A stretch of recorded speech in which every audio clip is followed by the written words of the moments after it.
So these are the dwarf hall walls, and the walls themselves are four pieces, four main pieces that we'll assemble.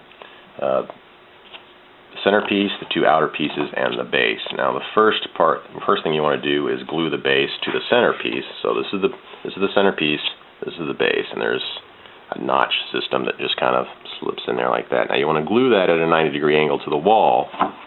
And the best way of doing that is to take another piece from the kit that has a square edge, a 90 degrees square edge, and just kind of use that as your angle and glue it like that. Now, of course, you don't want to glue this piece to the base, but just use that and hold that in place, because it's important to get a 90-degree angle between the base and the wall, because once you line them all up, of course, if they're all at slightly different angles, the whole thing is going to look all out of whack.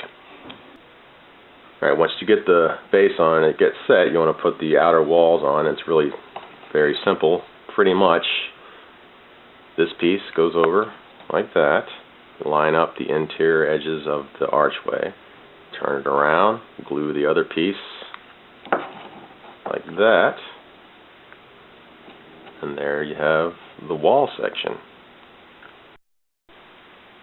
Alright, so once the three pieces are together, you can insert the archway wall piece or the archway door piece, and it really is pretty simple. Each one of these pieces have little tabs at the end, and they just kind of slip into the notches that are in the middle wall. You just kind of put them in, and they just slide right in like that.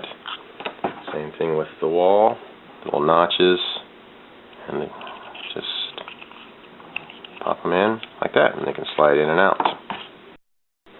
And if you want to add the shrine to the wall, the shrine consists of these three pieces, and there's three of these pieces, one shrine for each side of the wall. The first thing you do is you take this piece here and you glue it to the bottom of that piece. The badger is growling. And then glue that piece over like that, and that's your shrine, and then it just sets in the base like that. Glue it that way. Alright, so after the knot work is applied, it just kind of gets glued on the outside. This is kind of what you have. It's double-sided. And again, these just slide in like that.